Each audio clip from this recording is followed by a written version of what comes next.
성과로 드러나기 전까지는 계속 그것에 대한 불안감을 드러낼 것이라 봐요. 예. 그건 당내 뭐 원내 의원들도 그렇고 그리고 기본적으로 방식이 바뀌면은 그 안에서 활동하는 사람들도 바뀔 수밖에 없거든요. 그렇기 때문에 그것에 대한 두려움도 있는 것 같고요. 2018년쯤부터, 그러니까 문재인 정부 들어서고 나서 2년 뒤부터 지방선거 때부터 꾸준히 우리는 여성표가 떨어지게 나오는 상황이었어요. 남성표가 더 잘 나오고 상대적으로 여성표가 적게 나오는데 이번에 그 오세훈 서울시장 선거에 이르러 가지고는 그 급격하게 남성표가 뛰어오른 거예요. 남성표가 뛰어올랐다. 예, 그러니까 여성표가 내려가고 남성표가 오르고 이런 게 아니라 그냥 여성표는 오히려 좀 올랐어요, 과거에 비해서. 남성표가 그것보다 훨씬 월등하게 빨리 뛰어오른 거예요. 저는 이거는 아무래도 그 정도로 이제 그 젠더 정책에 대한 문재인 정부에 대한 불만 자체가 누적돼 있기 때문에 나온 현상이다. 저는 이렇게 보는 거고요.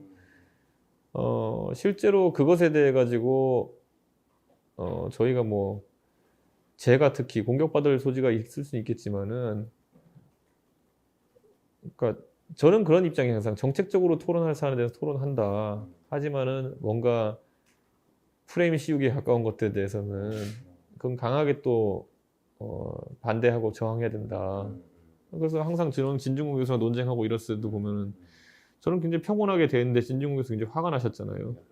예, 화가 나셔가지고 여러 도발적인 언사도 나오고 그러다 보니까 트럼프나 당하는 페이스북 정지를 본인이 당하시는 그런 어떤 그 황당한 상황이 발생했는데, 그런 거예요. 우리 사회에서 어떤 그런 아젠다나 이슈를 건드렸을 때 바로 거기에 대해서 혐오라는 딱지를 붙이고 이런 것들도 굉장히 지금까지 사회의 논의를 앞으로 못 나가게 하는 그런 요소 중에 하나였거든요. 그러니까 성역을 여러 개 만들어 놓은 거죠. 저는 근데 그 성역이라는 것이 굉장히 다양하게 존재하는데 그 중에 하나는 젠더 문제였던 것이고요. 보시면 이렇게까지 그 72.5%의 표심이 몰릴 정도로 그게 응축돼 있었으면 누군가 그 전에 고름을 뺐어야 되는 거거든요. 근데 그걸 하지 않았기 때문에 이번에 크게 터진 겁니다. 그렇기 때문에 저는 지금 이런 상황에서도 그거 자체를, 그런 것의 존재 가능성을 부정한다든지 아니면 72.5%가 이준석의 부추김 때문에 된 것이라는 어떤 해석을 내놓는다든지 그래가지고는 영원히 이 문제 해결 안 됩니다. 지금까지 무엇이 잘못되었었는가 또는 무엇이 그들의 어쨌든 그런 응축된 힘을 만들어놨느냐에 대한 면밀한 인정이 필요하죠, 우선 기본적으로. 예. 그러다 보니까 그 인정을 못하다 보니까 이준석만 때려잡으면 뭐가 바뀌겠거니 하고 이준석 때리려고 하다가 이준석을 큰 힘으로 만들었죠. 대부분 그냥 제 하던 대로 그냥 계속 해라라는 얘기를 많이 하시고요. 예. 그러니까 이게 제가 대선주자들에 대해서 얘기하는 것처럼 사람이 이제 색깔을 잃어버리게 되면은 그때부터는 존재 가치가 사라지는 것이기 때문에, 그럼 그거는 제가 윤석열 총장한테 예를 들어서 당신은 탄핵 찬성의 입장을 그대로 가지고 들어와라라고 하는 것처럼 저 스스로도 그런 어떤 사회 이슈에 대해 제 관점을 그대로 가지고 정치를 해야 되는 거죠. 정치권에서 있었던 사람들 중에요, 빛을 보신 분들은 뭐 지금의 제도에 불만이 없을지 모르겠지만은 빛을 보지 못하신 분들이나 아니면 애초에 정치 참여의 기회가 본인에게 없었다고 생각했던 그런 수많은 좌절했던 사람들에게는 상당히 매력적인 제도일 것이다 생각합니다. 예. 그리고 공직 후보자 자격시험 같은 경우에는 그냥 이건 꼭 해야 되는 거란 생각이 드는 게, 우리나라에서 기초의원이나 광역의원 같은 지방의원들 특히 국민의 세금을 받고 일하려면은 적어도 그 정도 능력은 갖추고 있다는 것을 확실시 해야 되는 거거든요. 그리고 그게 엘리트주의도 절대 아닙니다. 예를 들어서 대한민국에서 운전을 하려면 운전면허 시험 봐야 되는데 운전면허 시험을 자격시험으로서 합격했다 그래가지고 그 사람 엘리트라 그러진 않거든요. 차를 몰려면은 이게 기어 넣는 법 알아야 되는 것이고 아니면은 브레이크랑 엑셀은 구분할 수 있어야 되는 것이고, 저는 기초의회도 지방의회도 마찬가지로 의정활동을 하기 위해서는 그걸 할 수 있는 능력이 있으면 보여줘야 되는 것이거든요. 지금까지는 그런 검증이 없었어요. 말이 좋아서 무슨 뭐 공천심사위원회에서 도덕성과 능력을 본다고 하는 거지, 전국의 후보가 3,000명씩 이렇게 쏟아져 나오는데 무슨 수로 그 사람들의 생애와 이런 것들을 1주, 2주 남짓한 시간 내에 분석합니까? 그러니까 저는 애초에 그거는 안 되는 걸 지금까지 하고 있다고 거짓말한 거고요. 저는 이제 사실상 이렇게 되면은 자격시험이 도입되게 되면 상시 공천 비슷하게 돌아갑니다. 그러니까 사람의 검증에 대한 검증은 사전에 이미 다 해야 되는 걸로 되는 것이고, 그걸 하고 나면 이제 사실 뭐 경선이라든지 그런 그 실제 출마자를 가리는 노력만 이제 하면 되는 거거든요. 저는 그래서 공직 후보자 자격 시험 같은 경우에는 그 시험의 형태로는 우리나라에 아직까지 전 세계에도 시도된 적이 없지만은, 근데 영국이나 다른 어떤 보수 정당이 있는 곳들에서는 인재풀 관리하는 방식으로 많이 사용되는 그런 방식 중에 하나입니다. 예, 예를 들어 출마 후보군을 미리 정리해가지고 지역위원회별로 가지고 있다든지, 저희도 보면 자격시험을 통과한 사람들 그렇게 출마 후보군 놓겠다는 거 아닙니까? 그러니까 그런 어떤 인재 관리의 측면에 있어서는 다른 보수 정당들도 많이 하고 있다, 이렇게 보면 될 것 같습니다. 우리나라 지금 이제 공무원이 되기 위해 가지고 예를 들어 PSAT라든지 이런 PSAT 이런 시험을 보게 되면은 이게 뭘 외워서 되는 시험은 딱히 아닙니다. 예, 결국에는 어떤 능력을 보는 것이고, 독해 능력이라든지 아니면 또 자료 해석 능력이라든지, 아니 그래프를 보면 그래프가 뭘 의미하는지 대충 알아야 될 거 아닙니까? 예. 그리고 거기에 더해가지고 뭐 표현력이라든지, 내가 이런 좋은 뜻이 있어도 이걸 표현할 줄 모르면 그건 말도 안 되는 거 아닙니까? 그런 것들을 측정해야 되는 거고, 최근에 이제 가장 이제 반대하시는 분이 지적하는 게 컴퓨터거든요.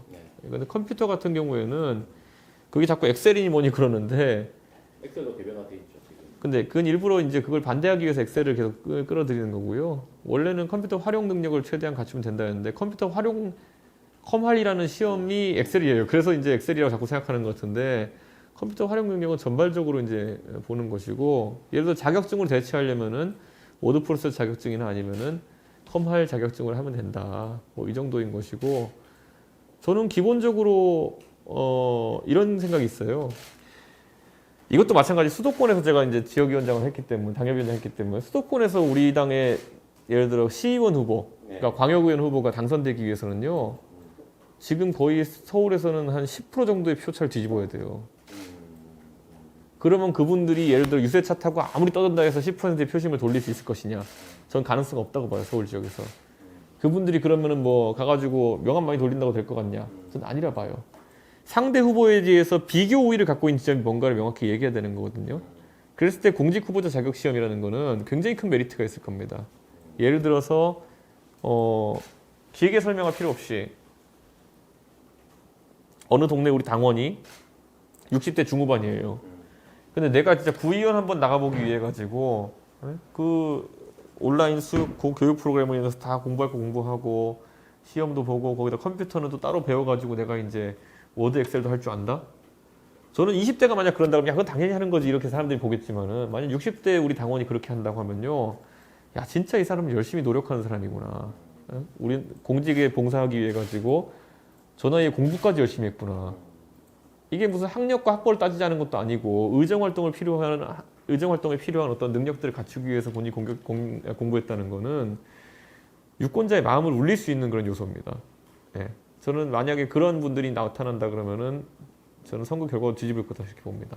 그래서 저는 사람을 쳐내겠다는 것도 아니고요. 예를 들어서 그 시험을 여러 번 보게 할 계획이에요. 그러니까 혹시라도 어떤 과목에 부족함이 있으면 공부해서 다시 그걸 보고. 그래서 사람들이 역량을 끌어올리기 위한 시험이지, 이게 누구를 아예 공천에 배제하겠다? 뭐 60대 이상 배제하겠다? 이런 거 전혀 아니라는 거죠.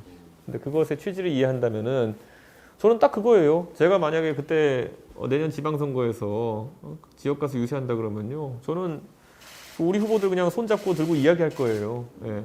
여기 계신 누구 후보는 그 나이가 뭐 65인데도 불구하고 공직 후보자 자격시험, 저희가 한 그 기초 자격시험을 통과하기 위해서 열심히 공부하셔가지고 2번 만에 통과하셨다.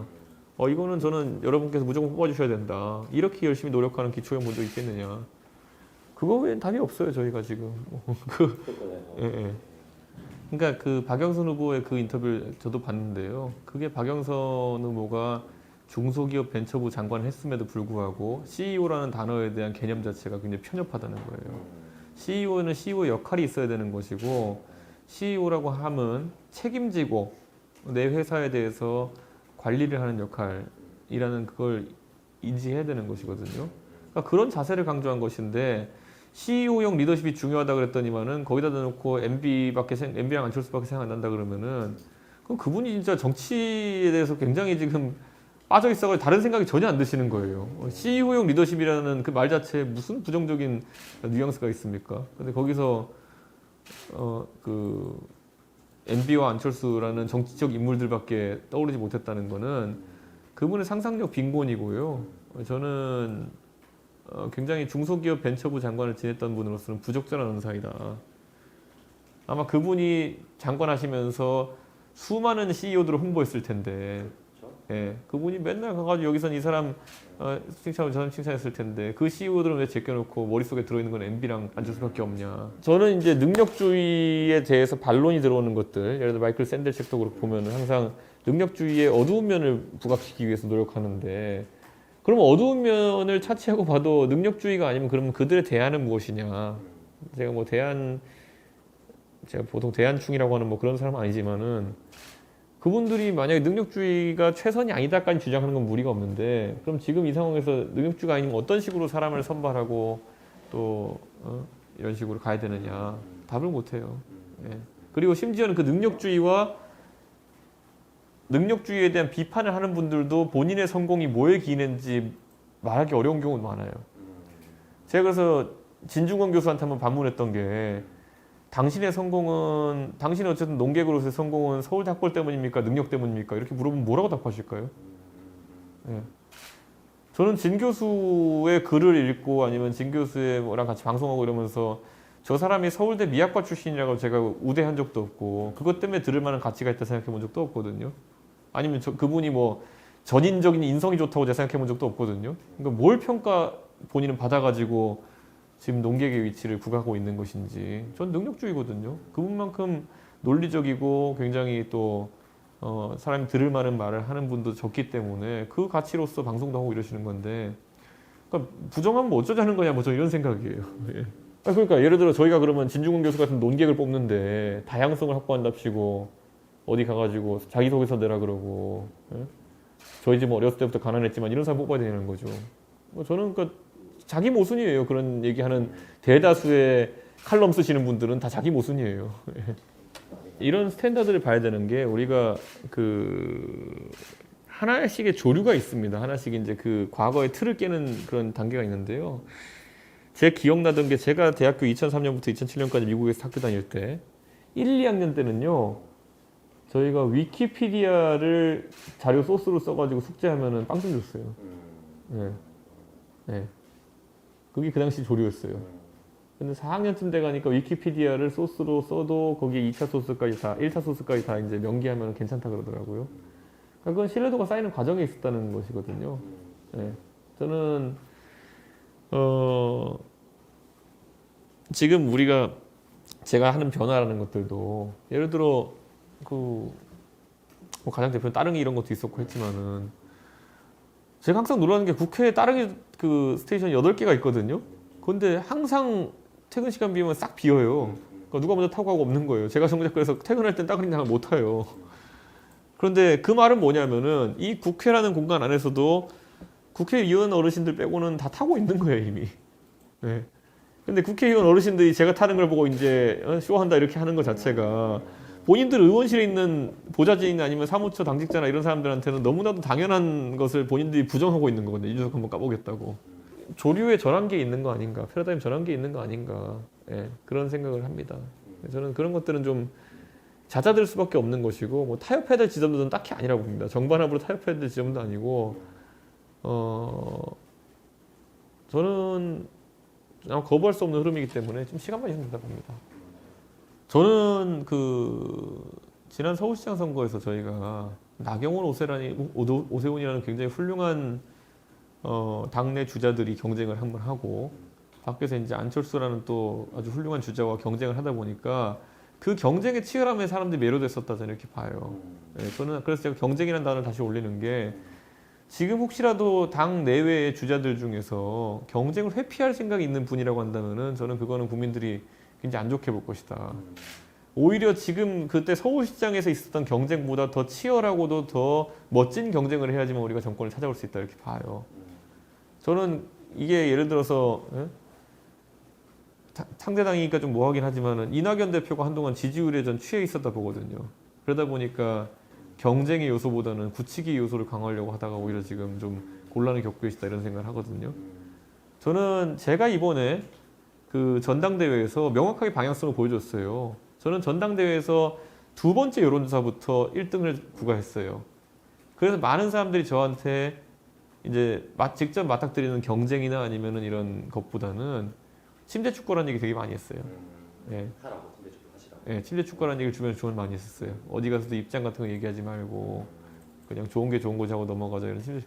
저 근데 침대 축구 안 했거든요. 거기 광주 가가지고 5.18 얘기하고 많아졌죠. 대구 가가지고 탄핵은 정당했다 얘기하고 할 거 다 했거든요. 예. 그런데 우리 지지율이 올라갔어요. 그 당시에 여론 지지율이. 그러니까 저는 그거예요. 제가 봤을 때 대한민국 국민들이 바라는 거는. 예. 대선주자도 좀 더 박력 있고 이슈를 피하지 않으면서 1등 주자도 침대 축구하지 않고 뭐 이렇게 할 수 있는 그런 어떤 경쟁을 원하는 것인데 저는 거기에 답이 있다 봐요. 그런데 윤 총장은 지금 제가 봤을 때는 침대 축구보다는 그냥 그 정치를 처음 하는 사람들이 을에 갖고 있는 여러 가지 고민을 그냥 하고 있는 게 아닌가. 이를테면 정치 참여를 본인이 계속 이제 할 수 있을 것인가. 그래서 이걸 이번에 한번 그냥 나갔다 그냥 끝나면 망신 아니냐 뭐 이런 거. 여러 고민. 내가 이길 수 있을까? 불안감 이런 거부터 해가지고 예. 사람도 모르고 사람도 못 믿고 뭐 이런 상황이 있는데 그거는 뭐 을에 있는 거기 때문에 이해가 가고요. 다만 그를 뛰어넘는 행보들을 이제 보여줘야죠. 빠른 시점 내에. 저는 그분이 지금 어쩔 수 없이 그 문재인 정부와 맞서는 데 있어서 최전선에 섰기 때문에 그 여우는 길게 갈 것이다 이렇게 봐요. 그래서 어지간한 실수나 아니면 이런 공격에도 국민들이 쉽게 기대를 접진 않을 거예요. 그래서 그 버퍼 또는 그 덩어리진 지지율이 있을 때 오히려 전격적이고 파격적인 행보를 해야 되는데 지금은 약간 그게 아쉽습니다. 하다못해 안철수라는 분도 2016년, 17년에 대선 나갈 때 교섭단체를 달고 나갔기 때문에 자기가 이제 끝까지 선거를 치를 수 있었던 것인데 그전에는 거꾸로 2012년에는 자기가 당이 없고 그냥 새정치연합인가 뭐 그렇게 이제 가다 보니까 결국에는 아니 그때 무소속이었거든요. 심지어 2012년 9월 때는. 그러니까 그때는 아예 무소속으로 가다 보니까 최종적으로 출마를 못했잖아요. 그렇죠. 예, 밀어주기식 단일화 비슷하게 예. 끝났잖아요. 예. 저는 윤 총장도 마찬가지를 봅니다. 당의 조직이라든지 이런 것들 도움 받을 수 없으면은 굉장히 힘들 것이다. 예, 저는 그렇게 생각합니다. 8월까지 정도면은 어지간해서는 고민이 끝나 있을 거라 생각합니다. 윤 총장이. 그때까지 고민 안 끝난 거면 그때는 전 정치 못 한다 봅니다. 저는. 예. 근데 저는 그것도 더 당겨서 입당 자체는 더 빨리 해야 되고 경선 버스 막판을 올라탈 필요도 없다 봅니다. 저도 사실 굉장히 고민을 많이 했는데요. 왜냐하면 대선 주자들에 대한 적극적인 소통의 통로를 연다는 것은 또 오해 소지가 있는 거라 가지고 예를 들어 저는 어쨌든 안 하겠다고 선언했고요. 공개적으로 대선 주자들과 접선하는 역할. 그래서 아마 저희가 그걸 담당할 원로 중진 한 분이 내일 발표가 될 건데요. 대선 주자들이 만약에 당에 참여하는 것에 또는 정치에 관련해서 어려움이 있을 때 아마 그분이 다 응대할 수 있을 겁니다. 김무성은 아닙니다. 예. 제가 이거 얘기하면 항상 무대냐 그래가지고 제가 김무성 대표는 아닙니다. 예. 김무성 대표님은 제가 다른 역할을 좀 과거에 좀 기대했던 게 있어가지고 지금 상황에서 그런 어떤 역할은 아니십니다. 저는 엑스파일은 저는 연락한 적이 없고요. 다만 이제 그 굉장히 안 좋은 모습이다. 그렇죠. 네, 그럼 그게 무슨 뭐 야권에서 송영길 대표가 군불 집필하다가 여권에서 집필하다 좀 실패했던 건데 그거를 범야권 인사로 분류되는 분이 그렇게 언급했기 때문에 이건 뭐 나오더라도 안 좋은 모양새다. 네, 그렇게 생각하고요. 저는 다만 그 내용에 별것 없을 거라고 판단합니다. 그래서 지금까지 소위 말하는 윤석열 총장을 몰아내기 위한 여권의 기도가 굉장히 많았습니다. 그런데 만약에 그 엑스파일이라는 건 실존한 형태이고 그걸 묘사하는 사람들이 말하는 것처럼 굉장히 광범위하게 알려져 있는 내용이라고 만약 한다면은 저는 지금 정부라면은 어떤 형식으로든지 그런 것들을 활용했을 가능성이 있다. 그런데 그렇게 하지 않았던 것은 내용이 불완전하거나 아니면 사실에 근거하는 것이 아니기 때문에 그렇게 하지 못했던 것이다. 저는 그렇게 확실하게 생각합니다. 저는 김재원 의원님이 굉장히 적절한 지적을 하신 게요. 그러니까 그런 것들이 물음표 상태로 있을 때 오히려 가장 범야권에 타격이 큰 것이기 때문에 저는 폭로한 당사자든지 아니면은 뭐 그 내용을 알고 있는 사람이라면은 명명백백 빨리 밝혀야 된다. 아까 말했던 전 별거 없을 거라 생각합니다. 저도 뭐 톤이 좀 달라지셨다는 생각은 들긴 했는데요. 아무래도 아직 공무원으로 봉직하고 계신 분이고 또 하필이면 그 업무가 문재인 정부를 감시하는 역할이다 보니까 정당에서는 섣부른 판단을 또 하진 않겠습니다. 그분의 업무 수행에 누가 될 수 있는 부분이 있기 때문에 그분이 만약 정치를 결심하신다면 제가 또 아까 말씀드린 그 인사를 통해 가지고 예, 저희 당도 안내하고 이렇게 할 수 있습니다. 예. 개인적으로 어떻게 평가하세요? 저는 뭐 그분에 대해서는 뭐 최근 이런 분위기 전에도 한 1년 전부터 굉장히 좋은 이야기를 많이 듣고 있었고 긍정적으로 평가합니다. 저는 야권이실 거로 단언하고요.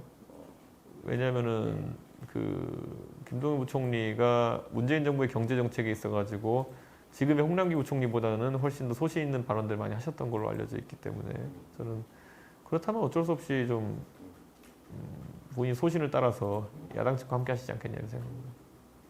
저희 당의 전당대회 때까지는 그게 많은 분들한테 좀 이해를 해줄 수 있는 부분이 있었지만은 전당대회 끝나고 새로운 리더십이 들어서고 특히나 그 새로운 리더십이라는 것이 젊은 세대와 그리고 또 어쨌든 중도층 표심까지 포괄하고 있다고 한다면은 저는 이제 제3지대나 다른 옵션 자체가 많이 지워진 거 아니냐. 그리고 그렇죠. 그런데 그랬을 때 그분들은 이제 오히려 정치에 대한 결심 정도만 있으면 되는 거 아니냐. 근데 늦어지는 게 약간 이해가지 않습니다. 저는 기본적으로 유 대표는 어쨌든 탄핵 반대파, 탄핵 찬성파의 선봉에 서가지고 여러 가지 조류를 좀 직격을 맞은 그런 좀 부분이 있는 것 같고요.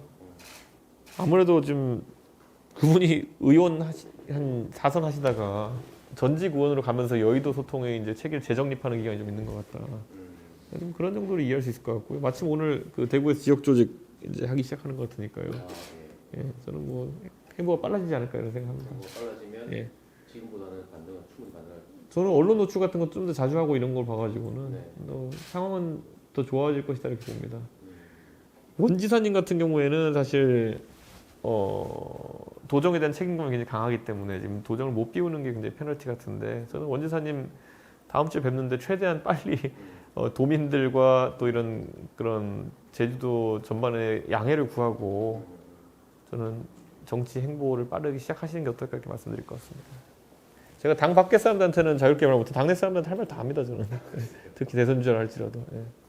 저는 한 주가 있다 하더라도요 정치인들 다 결함이 있고요 조금씩.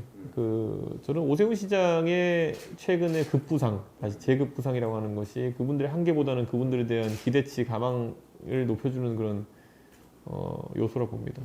그러니까 저는 그 모신다는 얘기가 어떤 역할일지가 저도 약간 상상력의 범주 밖에 있어가지고 예를 들어서 제가 그냥 생각하는 건 그분의 그 무게감이나 아니면 이런 어떤 실력을 봤을 때 선대위원장급 아니면 어렵지 않겠느냐. 그렇죠. 예, 그것도 뭐 그냥 10명씩 하는 공동 선대위원장 말고 상임 선대위원장 딱 한 명 세워서 하는 정도 되지 않겠냐는데 이거야말로 우리 후보가 누가 되든지 그 사람이 좀 판단해야 될 문제이기 때문에 예. 저는 그런 거는 뭐 속단해서 제가 얘기하지 않겠습니다. 제가 상황 정치 얘기 듣기에는 김종인 위원장이나 유승민 의원 말 되게 안 듣습니다. 제가 진짜 말 안 듣습니다. 이번에도 보면 경제민주화 관련해가지고 제가 김종인 위원장이 말씀하시는 경제민주화를 저한테 설명 많이 해주셨는데 기업 규제에 관한 부분을 강화하는 형태로는 안 했으면 좋겠다. 그래서 약간 반기를 들었고요. 근데 저는 뭐 그냥 그런 생각입니다. 저는 제가 그분들한테 항상 조언을 구할 때도 있고 배우는 것도 많지만은 상황 노릇을 할 수 있도록 제가 공간을 열지는 않습니다. 그분들한테. 저는 큰 무리 없으면 될 것이다. 이렇게 보고 다만 그랬을 때 뭐 정의당 분들한테 죄송하겠지만은 정의당이나 아니면 다른 어떤 그 기본소득당이나 좀 군소당들 있지 않습니까? 이런 것들을 흡수합당해가지고 저는 이재명만의 당을 새로 만들려고 할 것이다. 더불어민주당과는 다른. 그때가 진검승부다 이렇게 봅니다. 저는 근데 전장에 따라서 다를 거라 보고요.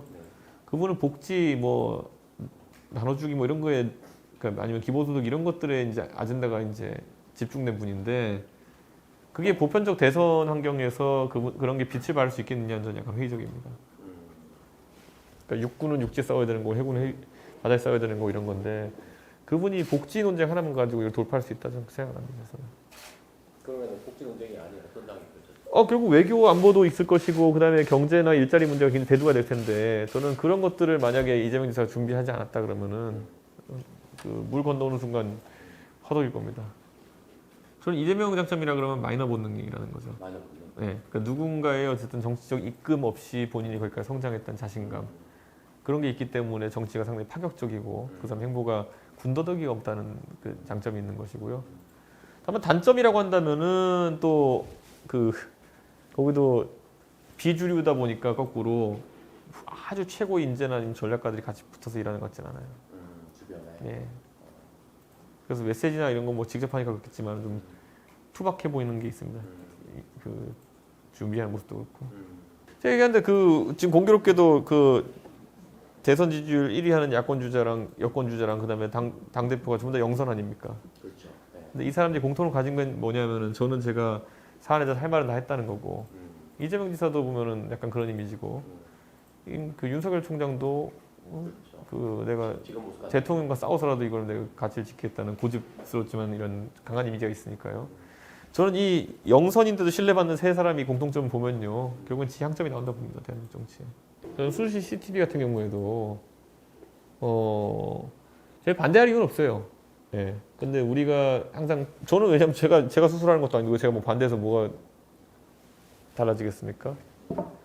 그런데도 불구하고 이제 제가 이재명 지사의 의견에 좀 태클을 걸었던 건 뭐냐면은 수시 CCTV랑 어쨌든 사람의 기본권을 제약할 수도 있는 요소인데 그거 외에는 답이 없느냐라는 거거든요. 예. 예를 들어 어떤 분들은 대리 수술을 막기 위해서라면은 예를 들어 지문 인식으로 찍고 들어가자 이런 얘기도 나왔어요. 그거 외에 저는 예를 들어 수술 시에 뭐 성추행이나 이런 어떤 그 저항할 수 없을 때 범죄가 문제가 된다 그러면은 저는 그냥 그런 어떤 복잡한 것보다는 희망하는 환자에 따라 가지고 수술 입회인 제도를 둬도 돼요. 예.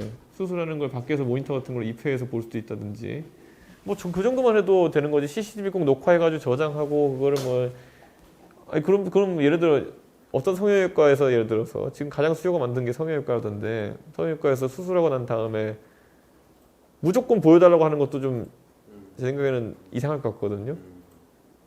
그러니까 무조건 나 방금 했으니까 좀 봅시다 이러는 것도 이상할 것 같고 굉장히 제한적인 형태로 운행이 될 텐데 저는 뭐 그런 것들 제도가 완벽해야지 운영에 무리가 없는 것이고 아니 환자의 민감한 정보를 넘어서 말 그대로 상황에 따라서 신체가 적나라하게 다 노출될 수도 있는 거 아닙니까?